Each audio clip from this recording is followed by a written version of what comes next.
Hey guys, it's Emma Vigling with TYT Politics. I'm here with Michael Solomon and Simon Debesai. They are two activists who really got the DC walkout going. You're from Silver Spring, which is a suburb outside of Washington, DC. Today, when you're seeing this, is the March for Our Lives. So I want to talk to you guys about how that went down. Why did you organize the DC walkout? Because for a lot of these schools, in Florida and Parkland, they just experienced a massacre. Why did you feel it was so important to do it in your school and in your city area?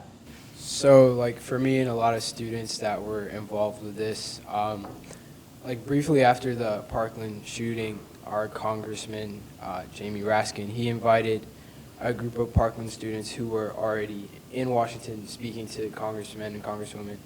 And he invited them to one of the high schools in our area, Montgomery Blair. So there was a panel discussion between students in Montgomery County and students from Stoneman Douglas. And afterwards, everybody got to go talk and meet with them. And I think that, for me personally at least, was a huge turning point in my involvement in this movement, because that was a point at which I got this huge inspiration from those kids, because these are teenagers just like me who experienced a tragedy that I couldn't even imagine going through, and yet here they are turning something that's so devastating into a nationwide movement, and that type of bravery is what inspired me to get involved. So what we did is we helped found a group called MoCo Students for Gun Control, and I'm the co-president and Simon's a vice president. So we got together with a bunch of schools in the DMV area, and we made this big group chat, and we started coordinating together. And then we made social media pages, and from there everything just went on a fast track, and we were able to organize this huge rally in DC from the White House to the Capitol. John Lewis was there, Chuck Schumer, Nancy Pelosi, Jamie Raskin, Van Hollen. Yeah, so Simon, can you talk a little bit about how Jamie Raskin inspired you? Because a lot of times you need a politician who's a true public servant from your district to get kids and get just people involved in general in this fight. It seems like he was really active in getting you guys involved. Yeah, actually, personally, he inspired me to partake in the movement myself. The fact that he even held an open forum to allow students from Stoneman Douglas to voice their grievances, as well as inspire the kids who came. I think it shows how passionate he was about this topic, and I think that he really inspired me. The fact that he represents us, his district includes us, and it does represent us, I do feel like I'm extremely proud to have him as somebody who I can call a representative of our district, and I think that he reflects our district in terms of his beliefs and his core values, and I really think that definitely inspired me to be a part of this movement. That's awesome. I mean, as we all know, there are a lot of representatives in this country that represent their donors over their constituents. Jamie Raskin has often been a voice against corruption and things like that. So glad he's inspired you guys.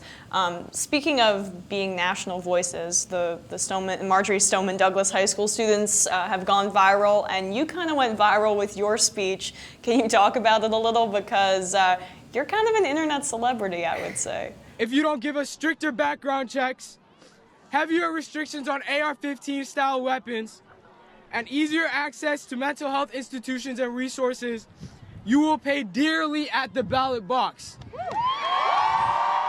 Yeah, it was kind of crazy. I didn't prepare too much for the speech or anything like that. I was more preoccupied with logistics and organizing for the march and the rally itself, that I didn't have time to be worrying over the speech. But when I got up there, I was super nervous. I was behind a podium, so you couldn't see, but my legs were kind of shaking a little bit. But yeah, I mean, the speech went way better than I expected, and seeing myself on social media was kind of weird, scrolling through Twitter and then, oh, that's me, hi. And then even at school, everyone saw the speech, and I don't know. It's just like something I haven't really gone through before. It was a new experience. It was, yeah. But kind of, what I'm alluding to is the fact that you guys, the students under the age of 18, I mean, how old are you? 16. 15 and 16, right? Yeah. So you are the leaders of this movement, and that's because we have a failing of leadership in Congress, with the exception of people like, I would say, Bernie Sanders, Elizabeth Warren, Jamie Raskin, people like that. What does it mean to you to kind of be a leader in a movement at such a young age?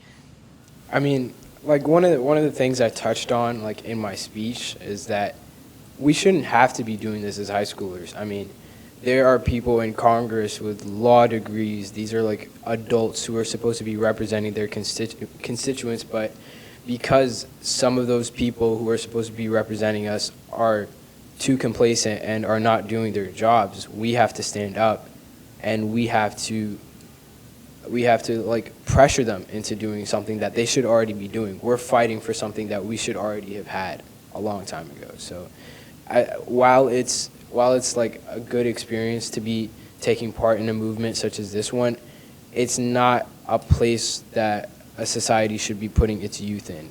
That's not what the youth should be doing, ideally. Yeah, well, so I think that the best example of corruption in America is when you look at the NRA and what they've done, because we have an issue where politicians are just bought off for the most part, right? Except for really the examples I'm listing and a variety of others. But for a majority of the time, they represent their donors, not their constituents. Do you think that corruption as a whole, Simon, I would say, is a big issue to your generation? And the NRA is a huge part of it. But even when it comes to healthcare or student loan debt or things like that, do you see your movement as being at the forefront of kind of the corruption issue? Because that's what you're talking about, blood money from the NRA. I think that as a senator, as somebody who is supposed to represent, your job is to represent your constituents. And it's astonishing to see how many politicians do take money from these donors, and they do end up supporting legislation that would indirectly or directly help them. And I think that as the next generation of voters, we are going to be, me and Michael can both register in Maryland. And I can register next month when I turn 16, but he can only register. I think that it's our job to take control of our future, because this legislation is going to affect us when we become adults. And if we can vote out the people who do take money from the NRA and value their donors over their actual constituents, we can help change and help affect a positive future. And I think that is something that our movement really focuses on. I think that at our rally we really emphasize that a lot of those kids who came, they can register to vote, and they can help change and make a positive change in the future. So I do think that we play a very important role in this, and I think that if we continue to raise awareness, we can get the 18 to 24 voter turnout rate to increase it exponentially.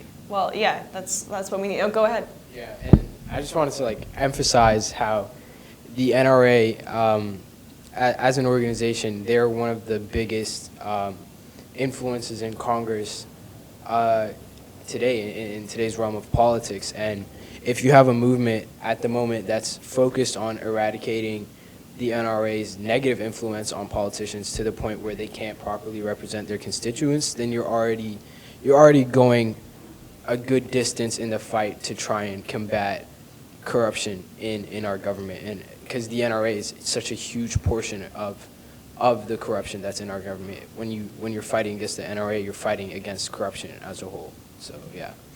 Yeah, I couldn't have said it better myself. You guys are killing it.